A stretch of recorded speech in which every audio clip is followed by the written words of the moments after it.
وہ بہت اچھا زمانہ تھا، وہ بہت ہی برا زمانہ تھا۔ وہ دور تھا عقل و شعور کا، اور اسی میں عقل و شعور کا دور دور تک پتہ نہ تھا۔ وہ یقین کا دور بھی تھا، اور وہی دور تھا شک اور بے یقینی کا۔ وہ موسم تھا روشنی کا، اور وہی موسم تھا تاریکی کا۔ بہار کی مانند امیدیں ہی امیدیں، اور خزاں کی مانند مایوسیاں ہی مایوسیاں۔ کہیں معلوم ہوتا ہمارے پاس سب کچھ ہے، اور کبھی لگتا کہ ہم خالی ہاتھ ہیں، ہمارے پاس کچھ بھی نہیں۔ ہم سب جنت کی طرف جا رہے تھے، یا پھر شاید ہم جہنم کی طرف گامزن تھے۔ یہ کہا جائے تو غلط نہ ہوگا کہ اس دور کا حال ہمارے آج کے زمانے کی طرح کا تھا، اور اس کے اہم ترین لوگ اس بات پر بضد نظر آتے کہ اس دور کو تمام تر اچھائیوں اور برائیوں کے ساتھ قبولیت کی سند دے دی جائے۔ 1775 میں جب کنگ جارج انگلینڈ کا حکمران تھا، امن و امان کی صورتحال بے حد خراب تھی۔ جرائم بہت زیادہ تھے، چوریاں اور ڈاکے روزمرہ کا معمول تھا۔ دوسری طرف فرانس کی صورتحال بھی ابتر تھی، معیشت تباہ حال تھی، اور مذہب کے نام پر مظالم جاری تھے۔ ایسے حالات میں جبکہ معمولی شخص پر بچوں کے ہاتھ اور زبان کاٹ دی جاتی تھی، عام لوگ ان مظالم کے خلاف خاموشی سے انقلاب کی تیاریاں کر رہے تھے۔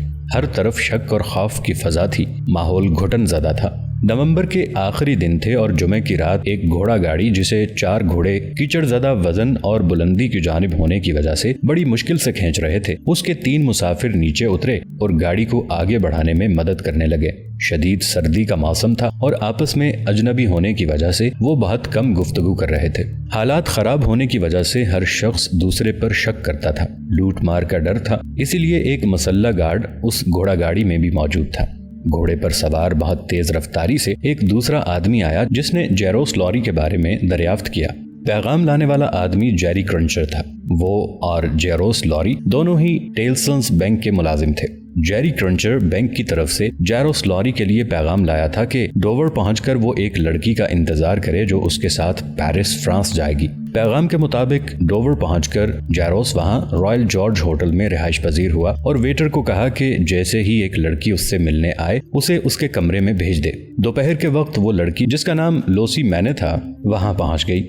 وہ نیلی آنکھوں اور سنہرے بالوں والی 17 سالہ خوبصورت لڑکی تھی۔ اس نے جیروس کو بتایا کہ ٹیلسنس بینک کی طرف سے اسے ہدایت ملی ہے کہ چونکہ وہ اپنے مرحوم والد کی جائیداد کے سلسلے میں فرانس جانا چاہتی ہے، لہٰذا وہ جیروس کے ساتھ ہی سفر کرے، کیونکہ وہ بھی اسی بینک کا ملازم ہے اور اسی سلسلے میں فرانس جا رہا ہے۔ یہی وجہ تھی کہ اسے راستے میں اطلاع دی گئی کہ وہ لڑکی کا انتظار کرے۔ جیروس اس لڑکی لوسی کو معاملے کے بارے میں آگاہ کرتا ہے۔ وہ اسے بتاتا ہے کہ دراصل اس لڑکی کا باپ مرا نہیں بلکہ زندہ ہے۔ بہت عرصے پہلے اسے پیرس میں فرانس کی جیل میں قیدی بنا لیا گیا تھا، اب اسے رہائی مل چکی ہے اور وہ اپنے ایک پرانے ملازم کی حفاظت میں ہے۔ اس لڑکی کا باپ بہت ذہین انسان اور پیشے کے لحاظ سے ڈاکٹر تھا، جس کا نام الیگزینڈر مینے تھا۔ اس نے ایک انگریز لڑکی سے شادی کی اور ایک روز اچانک گم ہو گیا۔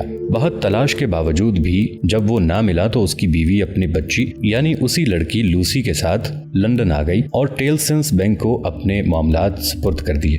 جیروس لوری اس وقت بھی اسی بینک میں ملازم تھا اور اس وقت بھی ان معاملات میں شریک تھا جیسا کہ اب ہے۔ اس لڑکی کی والدہ بھی فوت ہو گئی۔ ان باتوں سے اس لڑکی لوسی کو یہ معلوم ہوا کہ وہ اپنے باپ سے ملاقات کی خاطر پیرس جا رہی ہے، نہ کہ جائیداد کے معاملے کو حل کرنے کے لیے۔ اسے معلوم تھا کہ 18 سال کی طویل جیل کاٹنے کے بعد اس کے والد کی حالت عجیب و غریب ہو گئی ہوگی۔ وہ ان عجیب و غریب سچائیوں کو سن کر اس قدر پریشان ہوئی کہ بے ہوش ہو گئی۔ ہوٹل کی ملازمہ مس پروس نے اس کی بے حد اچھی دیکھ بھال کی اور جاروس نے اسے بھی دعوت دی کہ وہ بھی ان دونوں کے ساتھ پیرس چلے، کیونکہ لڑکی کی دیکھ بھال کے لیے اس کی ضرورت تھی، مگر اس نے انکار کر دیا۔ اب فرانس کے ابتر حالات غربت اور مظالم دکھائے جا رہے ہیں۔ ایک گندی سڑک پر شراب کا ڈرم لوگوں کے ہاتھوں سے گرا اور ٹوٹ گیا۔ شراب زمین پر پھیل گئی۔ غریب لوگ جو بے مقصد بیٹھے وقت گزار رہے تھے اس طرف بھاگے اور پتھروں کے درمیان موجود شراب کو حلق میں اتارنے لگے۔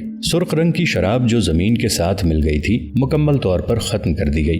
غریب لوگ کیچڑ میں ملی شراب بھی پی گئے۔ جن لوگوں کو روٹی نہ ملتی ہو ان کے لیے یہ شراب دعوت تھی۔ شراب پینے کے بعد کچھ دیر لوگ ہنستے رہے، قہقہے لگاتے رہے، ایک دوسرے کو صحت کی دعائیں دیتے رہے۔ صاف محسوس ہو رہا تھا کہ وہ ایک دوسرے سے محبت کرتے ہیں۔ ہر غریب کو دوسرے کی غربت کا احساس بھی تھا اور خیال بھی۔ کچھ دیر کی خوشی کے بعد دوبارہ ایسا محسوس ہوا جیسے وہ جگہ قبرستان ہو۔ تمام لوگ خاموش تھے، اداس تھے۔ سرد ماحول اور غربت کی وجہ سے ان کی حالت بے حد خراب تھی۔ شراب جہاں گری تھی وہ مقدس جگہ کا فرش تھا۔ شراب کا رنگ سرخ تھا. جس نے بھی شراب پی اس کے جسم کے مختلف حصوں میں کپڑوں میں سرخ داغ اس طرح لگ چکے تھے جیسے شراب نہ ہو خون ہو. اسی حالت میں ایک شخص نے سرخ رنگ کی شراب سے دیوار پر خون لکھ دیا. وہ لوگ غریب تھے، ہر طرف گندگی تھی، بیماری تھی، علم حاصل کرنے کا کوئی وسیلہ نہ تھا اور سب سے بڑھ کر کھانے کو بھی کچھ نہ تھا. ہر شخص غریب تھا، بھوکا تھا.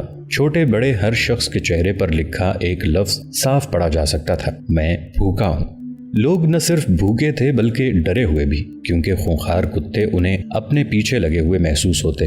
ان لوگوں کے جسم کمزور تھے اور روحیں زخمی. اگرچہ وہ خوف زدہ تھے مگر ہر ایک کے دل میں بدلے کی خواہش تھی. یہی وجہ دل میں بدلے کی خواہش تھی، یہی وجہ تھی کہ وہ ہتھیار تیار کر رہے تھے. بدلہ لینے کی خواہش کے ساتھ ظلم کو ختم کرنے کے لیے، بدعنوان حکمرانوں کو ختم کرنے کے لیے، بھوک کو ختم کرنے کے لیے، بے انصافی کو ختم کرنے کے لیے. دیوار پر جو لفظ خون لکھا گیا تھا وہ ان کے دل کی آواز تھی. غریبوں پر ظلم حد سے بڑھ چکا تھا اور انہیں علم تھا کہ شراب کی طرح سڑکوں پر خون کی ندیاں بہیں گی اور انقلاب ضرور آئے گا. لندن سے آئے ہوئے جیروس لوری، لوسی مینے اور مس پروس ایک شراب خانے میں بیٹھے ہوئے تھے. یہ دو انقلابی میاں بیوی کی ملکیت تھا جن کے نام ارنسٹ ڈیفارج اور میڈم ڈیفارج تھے. یہ اوپر کی منزل میں ڈاکٹر مینے سے ملنے گئے جہاں وہ جوتے بنانے میں مشغول تھے. جیل میں انہیں یہ کام سکھایا گیا تھا. انہیں اپنے ارد گرد کی کوئی خبر نہ تھی. پوچھنے پر انہوں نے اپنا نام جیل کی سیل کے نام پر 105 نارتھ ٹاور بتایا جہاں وہ 18 برس تک قید رہے. ان کی یادداشت طویل قید کی وجہ سے جاتی رہی تھی اور ان کی ذہنی اور جسمانی حالت بے حد خراب تھی. ان کی بیٹی لوسی نے ان سے محبت کی باتیں کی اور کہا کہ وہ انہیں واپس لندن لے جانے کے لیے آئے ہیں. مسٹر مینے کے بات کرنے کا انداز ایسا ہی تھا جیسے مشین ہو. بہت دیر سوچ کر بات سمجھتے اور جواب دینے میں بھی مشکل ہو رہی تھی. جیل کی تاریک کال کوٹڑی میں رہنے کے باعث روشنی برداشت کرنا بھی مشکل تھا. ان کی بیٹی لوسی رو رہی تھی، اپنے باپ کو پیار کر رہی تھی. پہلے وہ حیران و پریشان بیٹھے رہے، پھر لڑکی کے بالوں کو دیکھا. اپنے گلے میں بندھی ہوئی تعویذ نما چیز کھولی جس میں چند لمبے سنہرے بال موجود تھے. حیران ہو کر بولے، یہ کیسے ممکن ہے؟ یہ تو ایک جیسے ہیں، بالکل ایک جیسے. جب مجھے گرفتار کیا گیا تو یہ میرے کندھوں پر تھے، کیونکہ اس وقت میری پیاری معصوم بیٹی نے اپنا سر میرے کندھوں پر رکھا ہوا تھا. میں نے جیل کے لوگوں سے درخواست کی کہ میرے پاس میری بیٹی کی یہ نشانی رہنے دو. یہ بچے بھاگنے میں تو مدد نہیں دے سکتے مگر میری روح کو سکون ضرور دیتے رہیں گے. بیٹی تم کون ہو؟ جواب میں وہ رو رہی تھی. باپ کے بے جان چہرے پر رونق آ چکی تھی، آنکھیں جگمگا اٹھی تھی. پیارے ابو جان، میں آپ کو لینے آئی ہوں. ہم اپنے ملک جائیں گے. اب ہم ایک ساتھ رہیں گے، خوشیوں بھری زندگی بسر کریں گے. وہ دونوں روتے رہے، ایک دوسرے کو پیار کرتے رہے. سفر کا بندوبست کیا. قیدی باپ کی عجیب حالت تھی. ذہن ساتھ نہیں دے رہا تھا کہ یہ کیا ہو رہا ہے. وہ قید میں ہے یا آزاد ہے؟ ہاں، قید کی زندگی نے یہ سکھا دیا تھا کہ ہر حکم کو ماننا ہے، اس لیے جو بھی اسے کہا جاتا وہ مان لیتے. آنکھوں میں خوف بھی نظر آتا مگر یہ علم ہو چکا تھا کہ وہ لڑکی اس کی بیٹی ہے. اسے دیکھ کر اور اس کی آواز سن کر چہرے پر اطمینان اور آنکھوں میں رونق آ جاتی. کچھ مشکلات کا مقابلہ کرتے ہوئے باپ بیٹی فرانس سے انگلینڈ پہنچ گئے. یہ مارچ 1780 کے دن ہے اور ان لوگوں کی لندن واپسی کو 5 سال گزر چکے ہیں. جیری، جو کہ ٹلسنس بینک کا ملازم ہے، کو کہا گیا ہے کہ وہ اولڈ بیلے کوٹ میں جیروس لوری کو پیغام دے جہاں وہ ایک مقدمے کی سماعت کے دوران موجود ہے. اس کیس میں 25 سالہ خوبصورت نوجوان کے خلاف الزامات لگائے گئے ہیں کہ وہ فرانسیسی ہے اور اس نے کئی مرتبہ فرانس سے انگلینڈ کا سفر اس لیے کیا ہے کہ وہ اہم اور قیمتی دستاویزات انگلینڈ سے فرانس پہنچائے اور اس جاسوس کی سزا موت ہونی چاہیے. بہت سے لوگ اس کی موت کی سزا کا اس لیے انتظار کر رہے تھے کیونکہ اس کی موت کا نظارہ ان کے لیے نہایت دلچسپ تھا. ان کے وکیل مسٹر سٹریور نے یہ ثابت کر دیا کہ مسٹر جان برسوڈ اور راجر کلائے خود جاسوس ہیں، اور دلچسپ بات یہ کہ اس کے اپنے اسسٹنٹ سڈنی کارٹن کی شکل و صورت بھی بالکل ملزم ہی کی طرح ہے، لہٰذا اس کو دھوکے میں بھی پکڑا جا سکتا ہے. یہ حقیقت بھی تھی کہ ان دونوں کی شکلوں اور جسمانی ساخت میں بے حد مشابہت تھی. عدالت نے اس حقیقت کو تسلیم کر لیا اور ملزم ڈارنے کو رہا کر دیا گیا. جب سب لوگ اسے مبارکباد دے رہے تھے تو ڈاکٹر مینے نے اسے غور سے دیکھا اور چند پرانی یادوں کے آنے کی وجہ سے اس کی صحت خراب ہونے لگی اور انہیں فوری طور پر گھر لے جایا گیا. در حقیقت پرانی یادوں نے انہیں بے حد پریشان کر دیا تھا جو کہ چارلز ڈارنے کو دیکھ کر انہیں یاد آ گئی تھی. چارلز ڈارنے کی رہائی میں سب سے بڑا کردار سڈنی کارٹن کا تھا مگر یہ بات کسی کو بھی معلوم نہیں تھی. اس کی اور ملزم کی شکلیں بے حد ملتی تھی۔ عدالت نے رہائی کا حکم دیا تھا۔ سڈنی کارٹن ایک حساس کردار ہے، اسے دنیا میں شکایت ہے کہ کسی نے بھی زندگی میں اس کا خیال نہیں رکھا اور اب اس کو بھی دنیا میں کسی کی فکر نہیں ہے۔ وہ اور اس کا بیرسٹر اسکول کے زمانے کے دوست تھے۔ سڈنی کارٹن نے ہمیشہ دوسروں کی مدد کی، دوسرے اس کی مدد کی وجہ سے آگے نکل گئے اور وہ خود پیچھے رہ گیا۔ مسٹر سٹرائیور کی کامیاب وکالت کے پیچھے بھی در حقیقت اسی کا ہاتھ تھا۔ اپنے غموں کی وجہ سے وہ بہت زیادہ شراب پینے لگا تھا، جبکہ اس کا بیرسٹر مسٹر سٹرائیور شوقیہ بہت زیادہ شراب نوشی کرتا تھا۔ الیگزینڈر مینے، جیسا کہ نام سے ہی ظاہر ہے، فرانس میں ڈاکٹر تھے۔ وہ صحت یاب ہو رہے تھے اور انہوں نے انگلینڈ میں مریضوں کو دیکھنا بھی شروع کر دیا تھا، مگر اب بھی کبھی کبھی جیل کی پرانی یادیں انہیں پریشان کرتی تھی اور اس وقت وہ جوتے سینے میں مشغول ہو جاتے۔ جیروس لوری ان کا دوست بن چکا تھا اور اکثر ان کے پاس ملاقات کے لیے آ جاتا۔ جیسپر اس گھر کی دیکھ بھال کرتی تھی اور اسے لوسی کا چارلس ڈارنے اور سڈنی کارٹن سے ملنا بہت برا لگتا تھا، جو کہ اکثر اس سے ملنے اس کے گھر آتے تھے۔ غریب کو روٹی نہیں مل رہی تھی اور امیروں نے 4 ملازم صرف کھانے کی تیاریوں کے لیے رکھے ہوئے تھے۔ روزانہ دعوت اڑائی جاتی۔ حکومتی معاملات چلانے کی بجائے عیاشیوں کی طرف دھیان تھا۔ فرانس کی کیا بات کریں، ہر ملک میں امیر اور غریب کے درمیان یہی فرق رہتا ہے۔ جہاں اپنا مفاد ہوتا ہے وہ قانون لاگو کر دیا جاتا ہے اور جہاں غریب کا فائدہ نظر آتا ہے اس قانون کے عمل درآمد ہونے کا سوال ہی پیدا نہیں ہوتا۔ امیروں کا خیال تھا کہ دنیا اور اس کی آسائشوں کو حاصل کرنا ان کا مذہبی اور قانونی حق ہے، جبکہ غریب کو کوئی حق حاصل نہیں ہے۔ جب امیر کی دولت ختم ہونے لگتی تو اپنے خاندان کے فرد کو دوسرے امیر سے شادی کے بندھن میں باندھ کر دوبارہ دولت حاصل کر کے عیاشیوں کو جاری رکھا جاتا۔ ملک چلانے والوں کی اخلاقی اور انتظامی حالت بے حد خراب تھی۔ سپاہیوں کو جنگ کا علم نہ تھا، مذہبی لوگ مذہب سے دور، غرض نااہل لوگوں نے حکومت پر قبضہ کیا ہوا تھا۔ امیروں کا شاندار علاج اور غریب بغیر علاج کے مر رہے تھے۔ جھوٹے عالموں کی قدر اور پڑھے لکھوں کی بے قدری، غریبوں کے لیے پھٹے پرانے کپڑے بھی نہیں اور امیروں کے لیے عالی شان لباس، مگر یہ عیاشیاں، شاندار لباس اور دعوتیں بھوکے عوام کو نظر آ رہی تھی۔ اسی طرح کا ایک امیر آدمی مارکی ایوریمونٹ اپنی شاندار گھوڑا گاڑی میں بیٹھا تھا۔ شاہانہ انداز میں نہایت تیز رفتاری سے اس کی گاڑی بھاگ رہی تھی۔ لوگ خوفزدہ ہو کر ادھر ادھر بھاگ کر جان بچاتے، مگر ایک بچہ بھاگ نہ سکا اور گاڑی کے نیچے آ کر مر گیا۔ عام طور پر ایسے موقعوں پر گاڑیاں بغیر دیکھے کہ کون مرا آگے چلی جاتی تھی، مگر یہ گاڑی رکی۔ ایک غریب آدمی نے کہا، معاف کر دیں، بچہ تھا، نیچے آ گیا اور مر گیا۔ پھر ایک لمبے قد کا آدمی آگے بڑھا، وہ بچے کا باپ تھا۔ غم کی شدت سے نڈھال چیخا، تم نے اسے قتل کر دیا، میرا بچہ دنیا سے چلا گیا۔ امیر آدمی مارکی نے غصے سے کہا، تم لوگ تو اپنے بچوں کی حفاظت بھی نہیں کر سکتے، میرے گھوڑے زخمی ہو سکتے تھے۔ وہ شخص چلایا، میرا بچہ مر گیا۔ ڈیفارڈ، جو شراب خانے کا مالک تھا اور جس نے ڈاکٹر مینے کو پناہ دی تھی، وہاں آ گیا۔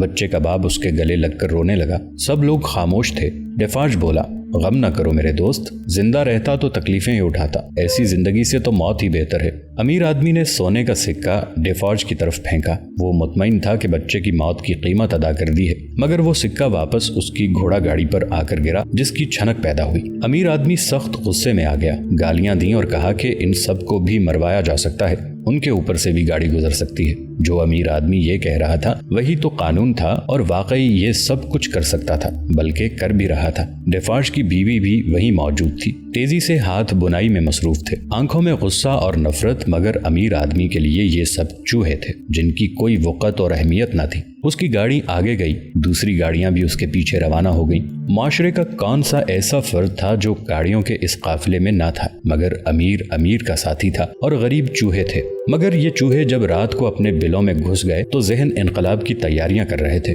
اپنے اوپر مظالم کے خلاف جنگ کے شعلے ان کے دلوں میں بلند ہو رہے تھے۔ میڈم ڈیفارج ان میں نمایاں ترین تھی، جس کی انگلیاں ہمیشہ بننے میں مصروف رہتی۔ ان لوگوں کے نام جنہیں موت کی سزا ملنی تھی۔ مارکی اپنے گھر پہنچا جہاں اس کی ملاقات اپنے بھانجے سے ہوتی ہے۔ یہ وہی چارلس ڈارنے ہے جس پر انگلینڈ میں مقدمہ چل رہا تھا۔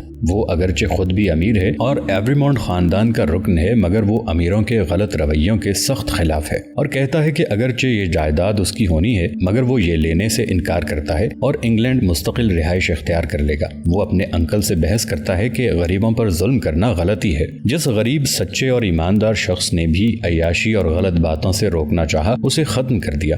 قانون کا غلط استعمال کیا جا رہا ہے۔ ماں نے مرتے ہوئے کہا تھا کہ غلطیوں کی تلافی کرنا، مگر میں ان کی آخری خواہش پوری نہ کر سکا۔ اس کے انکل مارکی نے کہا کہ جو امارت ہمیں ورثے میں ملی ہے اس کی حفاظت کرنا اور برقرار رکھنا ہی درست ہے۔ سختی سے حکومت کرنا، جبر کرنا ہی کامیاب حکومت چلا سکتا ہے۔ جب تک کائنات باقی ہے لوگ سختی اور مار کی زبان سمجھتے رہیں گے۔ جو طاقت ہمیں حاصل ہے اس کے لیے جبر ضروری ہے۔ یہ مت بھولو کہ ایسی طاقت کتنے ہی لوگ حاصل کرنا چاہتے ہیں اور کتنے تھوڑے لوگوں کو یہ حاصل ہے۔ دیر تک وہ اپنے اپنے حق میں دلائل دیتے رہے، پھر مارکی سونے کے لیے کمرے میں چلا گیا۔ دن بھر کے واقعات اسے یاد آتے رہے۔ بچے کا گاڑی کے نیچے آ کر مر جانا، اسے گھر کے قریب بتایا جانا کہ اس کی گھوڑا گاڑی کے نیچے کوئی لٹکا ہوا ہے۔ وہ کون تھا، کہاں گیا، کچھ معلوم نہیں ہو سکا۔ صبح لوگوں کی آنکھ گھنٹے کی آواز سے کھلی۔ کیا ہوا؟ سب پریشان تھے۔ معلوم ہوا کہ مارکی کو سوتے ہوئے قتل کر دیا گیا ہے۔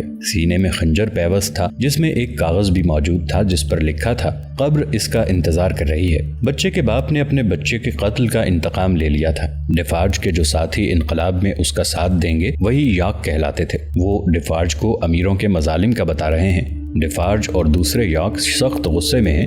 فیصلہ کر لیا گیا ہے کہ محل اور اس کے تمام رہنے والوں کو صفائے ہستی سے مٹا دینا چاہیے۔ میڈم ڈیفارج نے ان کے نام بھی بن لیے ہیں۔ یہ نام لکھنے کا محفوظ ترین طریقہ ہے۔ اس کی بنائی کو دوسرے نہیں پڑھ سکتے اور موت کے فیصلے کے وقت وہ نام سامنے لائے جائیں گے۔ 1 سال گزر گیا ہے اور چارلس ڈارنے انگلینڈ میں رہائش پذیر ہے۔ اس نے لوگوں کو فرانسیسی سکھانے کا پیشہ اختیار کر لیا ہے اور اپنی تمام دولت اور جائیداد سے دستبردار ہو چکا ہے۔ ایک دن وہ ڈاکٹر مینے یعنی لوسی کے باپ سے اپنی شادی کی بات کرتا ہے اور لوسی کے لیے اپنی محبت کا اظہار کرتا ہے۔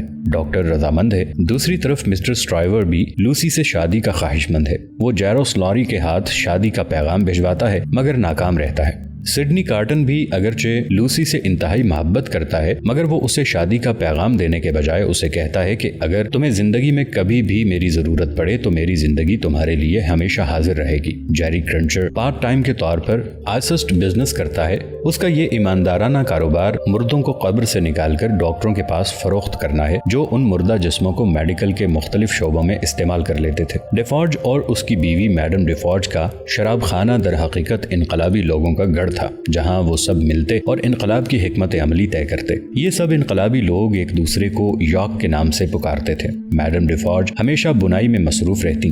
در حقیقت وہ ان لوگوں کے نام اپنے اون میں بن رہی تھی جن کو انقلاب کے بعد سزا کے طور پر موت کے گھاٹ اتارنا تھا۔ چونکہ مارکی کے قاتل کو پھانسی دے دی گئی تھی لہٰذا شراب خانے میں ان لوگوں نے فیصلہ کیا کہ مارکی کی تمام جائیداد تباہ کر دی جائے گی اور اس کے خاندان کے تمام لوگوں کو بھی مار ڈالا جائے گا۔ اگرچہ چارلس ڈارنے اپنے آپ کو مارکی کی خرابی اور برائیوں سے علیحدہ کر چکا تھا مگر ان کے نزدیک وہ بھی اسی خاندان کا ایک فرد تھا۔ انقلابیوں کے صبر کا پیمانہ لبریز ہو رہا تھا۔ وہ جلد از جلد اپنا مشن مکمل کر کے ظلم کا خاتمہ چاہتے تھے۔ جان برسارڈ جو کہ جاسوس ہے اور فرانس میں ہے، وہ ڈیفارج کے شراب خانے میں معلومات اور جاسوسی کی غرض سے وہاں آیا ہے۔ وہ ڈیفارج کو بتاتا ہے کہ لوسی مینے کی شادی چارلس ڈارنے سے ہو رہی ہے۔ ان لوگوں کے لیے یہ خبر بری ہے کیونکہ چارلس ڈارنے کا نام میڈم ڈیفارج بن چکی ہے اور وہ اسے انقلاب کے بعد مارنے کا ارادہ رکھتے ہیں۔ اس سے تو ان لوگوں کو کوئی ہمدردی نہیں ہے مگر ڈاکٹر مینے کی بیٹی لوسی ان کے لیے بے حد قابل احترام ہے۔ اب ان کی خواہش ہے کہ چارلس ڈارنے کبھی بھی فرانس نہ آئے ورنہ اس کی موت یقینی ہے۔ چارلس کی شادی لوسی سے کر دی گئی۔ چند دن بیمار رہنے کے بعد ڈاکٹر مینے تندرست ہو گئے۔ دوسری طرف سڈنی کارٹن نے چارلس ڈارنے اور لوسی سے ہمیشہ دوست رہنے کی درخواست کی۔ مسٹر اسٹرائیور نے بھی ایک دولت مند بیوہ سے شادی کر لی۔ لوسی کی ایک بیٹی ہوئی جس کا نام بھی لوسی رکھا گیا۔ ایک بیٹا بھی ہوا جو فوت ہو گیا۔ جولائی 7 کو جیروس لوری نے ڈاکٹر مینے کو فرانس کی خراب صورتحال کے بارے میں بتایا کہ وہاں کے لوگ انقلاب کے خوف سے رقوم انگلینڈ منتقل کر رہے ہیں۔ فرانس کے عوام کنگ لوئی کے سخت خلاف ہو گئے ہیں۔ آخر کار ڈیفارج نے انقلاب شروع ہونے کا اشارہ دیا اور وہ قلعہ جس میں ہاسٹل جیل بنائی گئی تھی 25,000 لوگ ہر قسم کے ہتھیار لے کر اس پر حملہ کرنے چل پڑے۔ اتنی بڑی تعداد میں لوگ جن کے دل غصے سے پاگل ہو رہے تھے جیل کی جانب جا رہے تھے۔ ہر کسی کے ہاتھ میں ہتھیار۔ اتنے ہتھیار کہاں سے ان کے پاس پہنچے؟ کن کن ہاتھوں نے ان کی مدد کی؟ یہ لو تم یہ بندوق لو،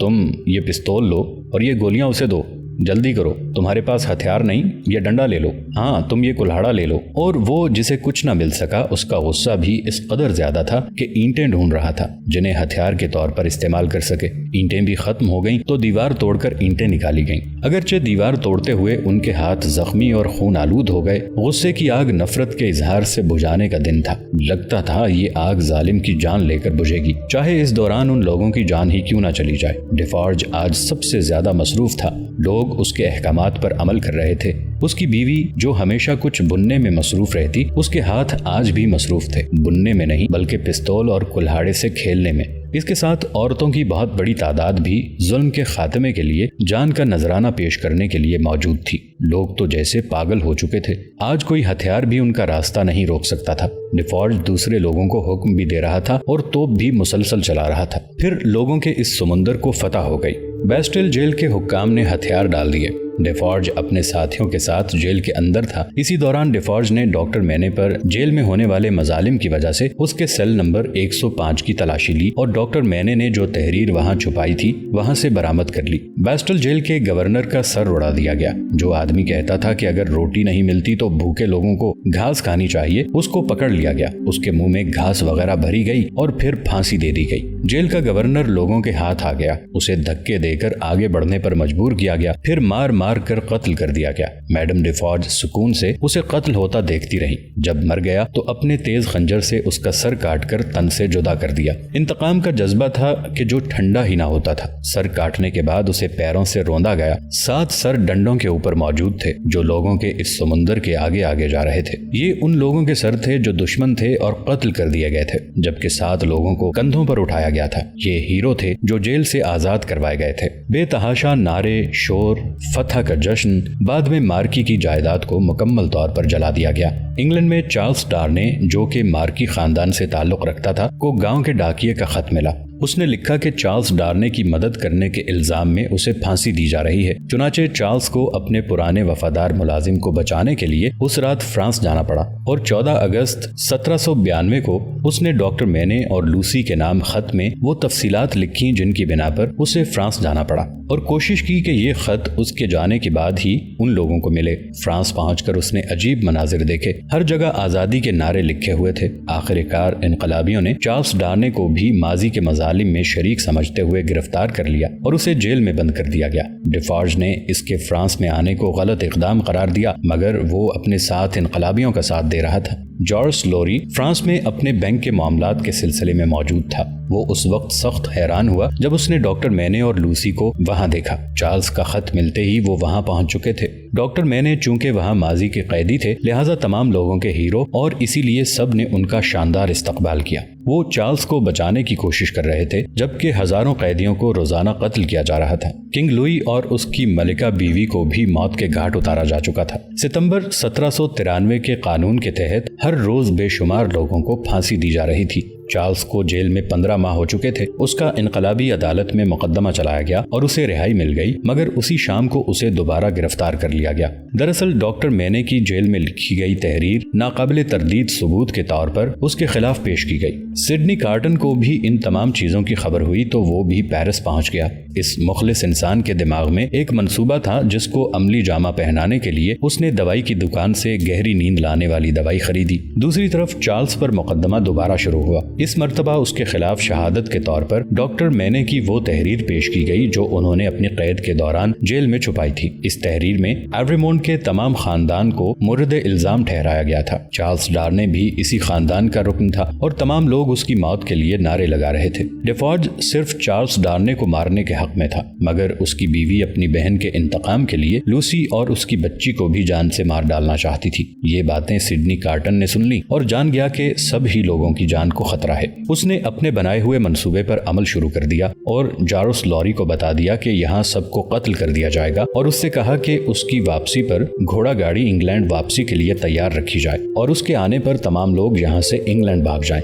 چارلس ڈارنے اپنی موت کا انتظار کر رہا تھا جو کہ یقینی تھی۔ اس نے خط کے ذریعے لوسی اور بچے کا خیال رکھنے کی تاکید کی۔ اس وقت اس کو سڈنی کارٹن کا بالکل بھی خیال نہیں تھا۔ اس کی سیل کا دروازہ کھلا اور اس نے اپنے سامنے سڈنی کارٹن کو موجود پایا، جس نے رومال میں لگی بے ہوشی کی دوائی سے چارلس کو بے ہوش کر کے اس کے کپڑے خود پہن لیے۔ بارسارٹ جو اس پلان میں شامل تھا بے ہوش چارلس ڈارنے کو اٹھا کر باہر لے گیا۔ ان دونوں کی شکلوں میں زبردست مشابہت کی وجہ سے کسی کو بھی شک نہ ہوا اور وہ خیریت سے باہر پہنچا دیا گیا۔ موت کے منتظر 52 قیدیوں میں سڈنی کارٹن بھی شامل تھا۔ میڈم ڈیفورڈ اپنی بنائی گئی سازش کے تحت لوسی سے ملنے گئی تاکہ وہ انقلابیوں کے خلاف کچھ بولے اور اس بنا پر اس کو بھی مروا دیا جائے۔ گھر میں لوسی کی جگہ مس پروس موجود تھی جس سے اس کی لڑائی ہو گئی۔ اس دوران وہ اپنے ہی پستول سے قتل ہو گئی۔ موت کی مشین میں ایک ایک کر کے سب قیدی قتل ہوتے گئے۔ نمبر 23 پر چارلز کی جگہ سڈنی موجود تھا اور اس کا سر اڑا کر اسے بھی قتل کر دیا گیا۔ در حقیقت وہی شخص لوسی سے سب سے زیادہ محبت کرتا تھا